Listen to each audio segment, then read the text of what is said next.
En territorio de la ciudad de Buenos Aires comenzó un plan de regreso que iba a ser escalonado, y ahí estamos hablando que no iba a haber ni distanciamiento ni burbuja, porque por supuesto tenés a todos los chicos adentro del aula. Ahora había un protocolo que tenía que corresponder cada banco o cada pupitre a un alumno, no se podía mover de ahí, habría que tener una distancia entre banco y banco. Esto también se está replicando en otras provincias de la Argentina, en Neuquén, en Río Negro, en Santa Cruz, también en la provincia de La Rioja estaba sucediendo lo mismo, en La Pampa, bueno, en fin, en muchas provincias estaban volviendo estas clases presenciales. Y lo que están criticando y lo que están enojados es que no se puede hacer este tipo de protocolos porque hay muchas escuelas que no cuentan con esta cantidad de metros para poder... Claro, no cuentan con los espacios como para poder hacer este protocolo que vos estabas mencionando, ¿no? Con los espacios y con los elementos también. Además. Y acá hay mucha bronca en esto, porque, por ejemplo, en provincias donde ni siquiera se respetan los 198 días de clase, acordate que es una normativa esta nacional, en donde tendrían que respetarse esta cantidad de días para que entonces el alumnado tuviera todo el contenido que se refleja en las guías o en las grillas de estudio. Bueno, finalmente eso no se cumple en muchísimas provincias. Es más, hay lugares en la Argentina que hace 2 años que no tienen clase, Cris. Entonces es muy raro esto, porque genera mucha desigualdad entre los propios chicos además. Y ese es el mayor de los problemas. Bueno, ya hay desigualdades si vamos a distintos distritos, ¿no? No es lo mismo Ciudad de Buenos Aires. En sectores de Ciudad de Buenos Aires ya es distinto con provincia de Buenos Aires y con otras provincias y con otras regiones, ¿no? Pero vamos a hablar con Amanda Martín, que ella es secretaria gremial de ADEMIS. Estuvimos hablando con ella precisamente la semana pasada y hoy retomamos la charla para ver cuál es la situación. Recién, Amanda, ¿qué tal? Muy buenas tardes. Cristian Romero, Abigail Lasalle, te saludamos nuevamente. Avi estaba haciendo referencia a este protocolo en donde en muchas escuelas no tienen los espacios necesarios como para poder cumplirlos, ¿no? Buenas tardes, ¿cómo están ustedes? Bueno, el tema de la semana es que se incorporó a nivel inicial respecto a lo que conversamos la semana pasada. Son aproximadamente 190.000 niños y niñas del sistema público y privado.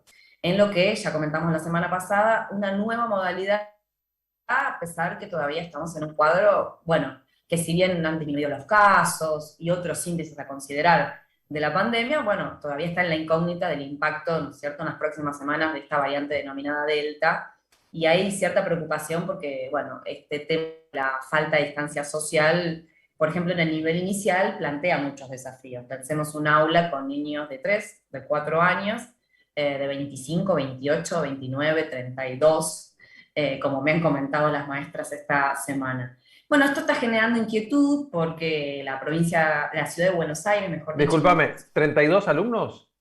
Sí, puede... De 3 años en un aula.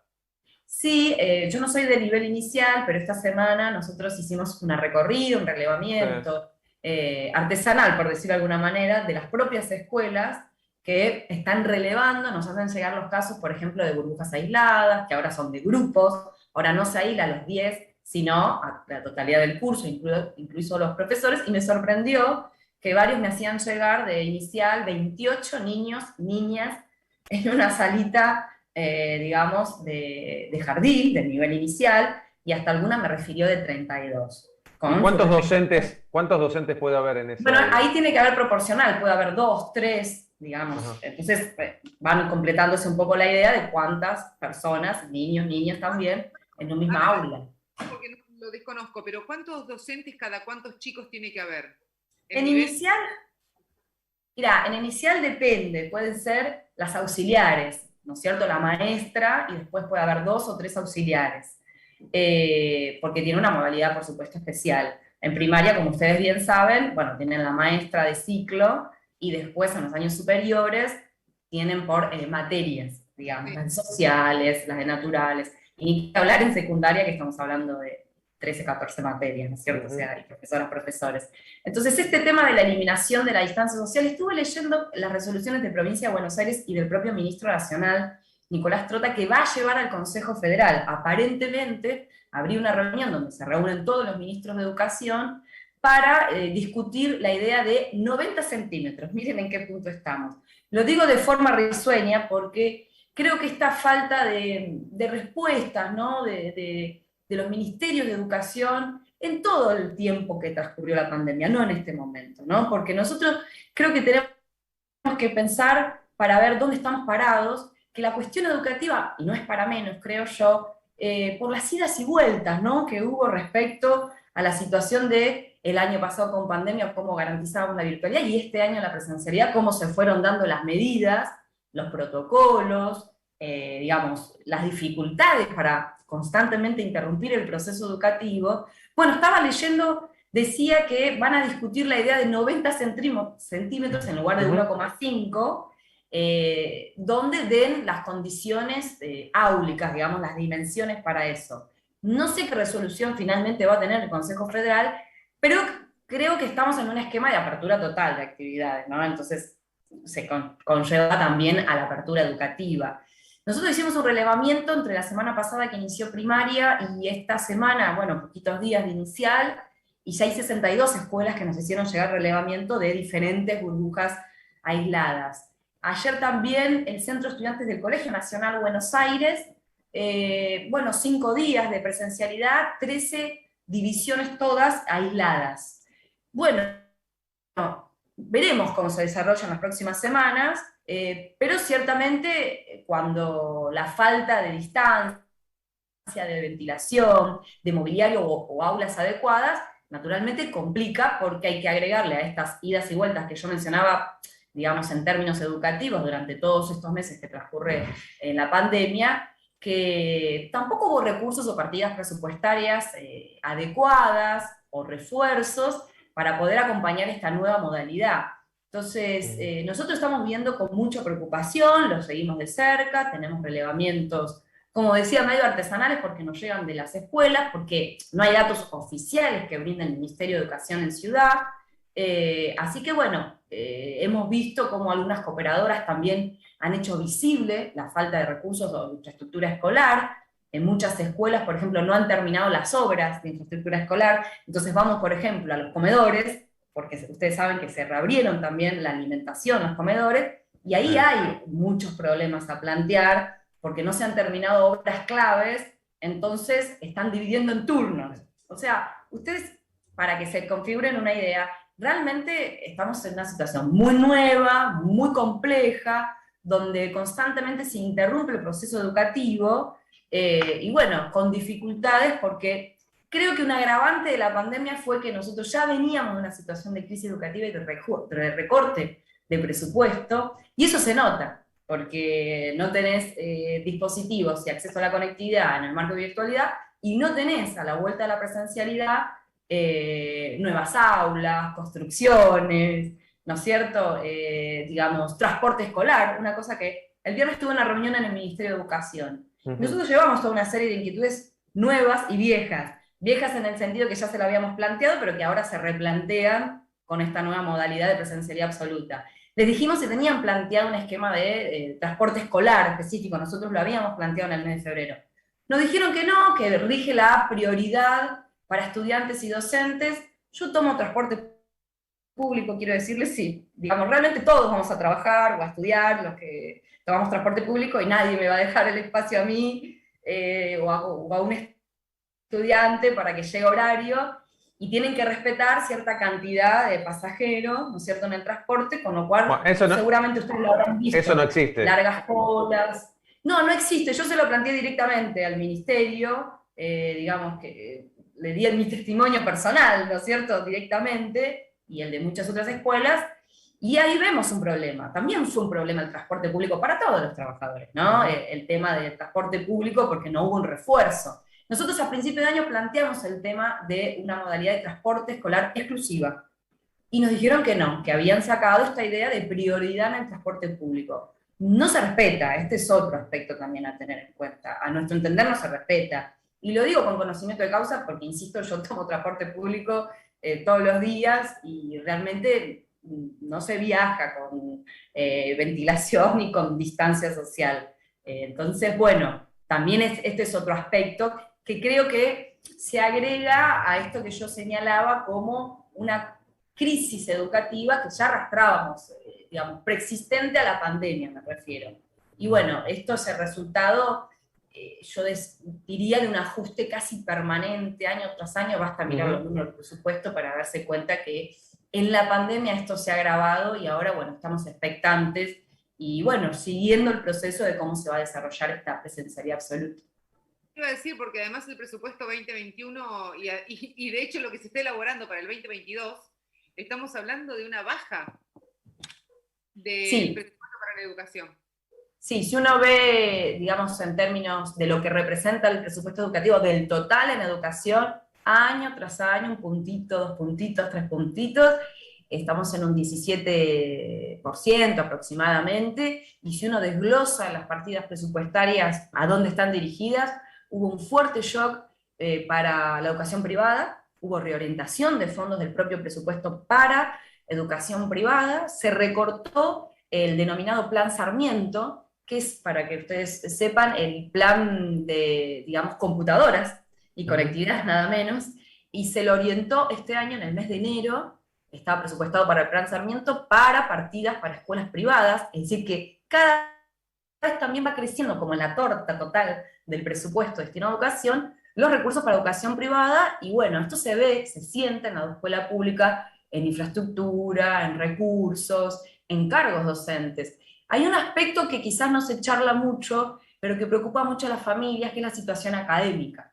Esto es así, se han perdido contenidos, aprendizajes importantes. Amanda, en una de las cosas que nosotros hablábamos con Cristian e hicimos mucho hincapié, era en qué iban a aprender los chicos, porque de hecho había mucha desigualdad, algunos que tenían la posibilidad de contar con un artefacto que les permitiera tomar clases, otros que por ahí tienen un teléfono para toda la familia o una computadora para toda la familia, algunos que no tienen absolutamente ningún dispositivo, y de hecho los propios docentes que no están acostumbrados y no estaban acostumbrados a dictar clases por la computadora o por el celular, o grabarles un video. Yo tengo un video de una maestra pobre de matemática que quería grabarles a los chicos un programa, y la mano le iba así, los chicos no podían leer el problema que tenía en el papel. Entonces, había mucho desconocimiento. ¿Por qué se permitió que los chicos pasaran de año, pasaran de grado, fueran del jardín a la primaria, ahora en segundo grado, si no vivieron ni siquiera el primero, no tienen ni siquiera comportamiento? ¿Por qué se hizo eso? ¿Por qué se permitió eso? Bueno, esas son decisiones de política educativa y que, si no se acompaña con la creación de cargos específicos para un acompañamiento pedagógico durante este año, que era lo que nosotros solicitamos en el mes de febrero, obviamente, volvemos al mismo tema, eso se necesita presupuesto, está claro. Los estudios que por lo menos a la primera parte del año se hicieron públicos, que más de 1,5 millones de estudiantes quedaron por fuera del sistema educativo y 6 millones de estudiantes tuvieron problemas de acceso a la conectividad o a los dispositivos. Estamos hablando de desescolarización, esto es brutal, que como bien vos decís, es desigualdad educativa, es decir, los que tenían pudieron hacer algo, los que no tenían no pudieron hacer nada, la promoción de alguna manera de un año a otro sin creación de cargos para, por ejemplo, hacer parejas pedagógicas, tutorías, apoyo para recuperar contenidos centrales de un año a otro, son cruciales. Pero para eso se necesita recursos. Es decir, es enorme el esfuerzo que ha hecho la familia, los estudiantes y los docentes con una fuerte recarga laboral, enorme, esto que vos señalabas, las estrategias que nos dimos con el WhatsApp, con, bueno, miles de plataformas que se descubrieron en el momento, sin ninguna bajada y orientación pedagógica, por cierto, del ministerio. Las escuelas eran un sálvese quien pueda, y creo que las familias también vivieron un poco eso, y los estudiantes naturalmente también. Por lo tanto, ¿qué hubiéramos esperado y le reclamamos al gobierno? La creación de cargos docentes específicos para acompañar todas esas trayectorias educativas que en muchos casos, debido a situación de pobreza, de desescolarización, de falta de recursos, estaban quedando por fuera del sistema educativo. Hay una responsabilidad estatal total en este saldo, digamos, de la pandemia en materia educativa. Amanda, te hago una consulta. Hace un tiempo hicimos una nota, no recuerdo a quién, pero creo que fue una secretaria gremial, que decía que habían encontrado dispositivos guardados, almacenados, pero que no lo habían repartido. ¿Te enteraste de eso? Y si ya fueron, digamos, dados a quienes se lo tenían que dar. Bueno, eso, si yo no recuerdo mal, la noticia a la que te referís es nacional, digamos, que Sí. habían encontrado y que supuestamente bueno, las refaccionaron y las fueron distribuyendo en distritos de la provincia de Buenos Aires. Pero yo te traigo un caso de Ciudad de Buenos Aires, ustedes recuerdan en el medio de, bueno, todas las tensiones, ¿no? Para diferenciarse, creo yo, el gobierno de la ciudad versus el gobierno nacional el año pasado, ¿se acuerdan? Y este año mismo en las conferencias Ujú. esta de presencialidad, sí o no, idas y vueltas. Recuerdan que la propia ministra de Educación, Soledad Puña, hablaba de unos casi 6.000 estudiantes, algo así, desconectados, pero nunca daba, digamos, de qué escuela, cuál iba a ser el acompañamiento, si se le distribuía como... ¿Recuerdan que se hizo como mucho eje en una cantidad que supuestamente el ministerio tenía relevado, pero nunca dio, digamos, ni la localización de esos estudiantes para que, digamos, se pudiera acercar una estrategia, ni siquiera una computadora? Creo que, como en otros casos, ¿No era cuando querían dar las clases en las plazas para esos chicos? Sí, fue después exactamente. lo del barrio 31, de la Villa 31, donde los papás empezaron a juntar dispositivos que les sobraran o que estaban rotos y entonces los podían arreglar para que los chicos pudieran tomar las clases. Sí, Exactamente. Ujú. Había sido esa situación. Bueno, ese número como que se olvidó, como que nunca más el ministerio, digamos, por ejemplo, presentó un balance de qué hizo respecto a ese número, que por cierto parecía inverosímil. En tanto en cuanto estamos hablando de 750.000 estudiantes, la matrícula total de Ciudad de Buenos Aires, sonaba inverosímil con los propios problemas que nosotros teníamos en las escuelas y que nos llegaban de diferente manera. Sonaba raro, sonaba poco, pero aún así, vamos a tomar por cierta la palabra del ministerio. ¿Hubo un balance, una explicación, digamos, de qué labor hizo el ministerio respecto a eso? No hubo nada. Fue Ujú. una típica chicana política, una diferenciación política, y acá lo que estamos pagando los platos rotos somos los docentes, los estudiantes, las familias, y sobre todo los estudiantes, entiendo yo que es la razón, digamos, de la escuela, que es la construcción social del conocimiento. Creo que ese es el rol que tiene que tener la escuela, el que destacamos nosotros y el que en tiempos de crisis y de ajuste, bueno, ha asumido otras tareas más subsidiarias, la Ujú. contención, la alimentación, en un cuadro de profunda desigualdad social en la cual la pandemia vino a profundizar también este acceso a la educación. Hoy directamente estamos reclamando el derecho a la educación, el derecho a estudiar. En ese punto nos encontramos. Y bueno, creo que la presencialidad absoluta, sin tener en cuenta todo este cuadro, bueno, Ajá. es un aspecto de la situación, digamos, es la exposición, por la exposición misma, sin tomar medidas de prevención, de seguridad, de higiene, y de los recursos económicos necesarios para eso, pero creo que hay que hacer un balance más amplio, ¿no? De la actuación del Estado, digamos, su conjunto, para con la educación y otras áreas sensibles, como por ejemplo la salud, pero bueno, en este caso estamos hablando de la educación. Bien. Amanda, muchísimas gracias por tu tiempo. Un placer hablar con vos, ¿eh? Gracias a ustedes, hasta luego, buenas tardes.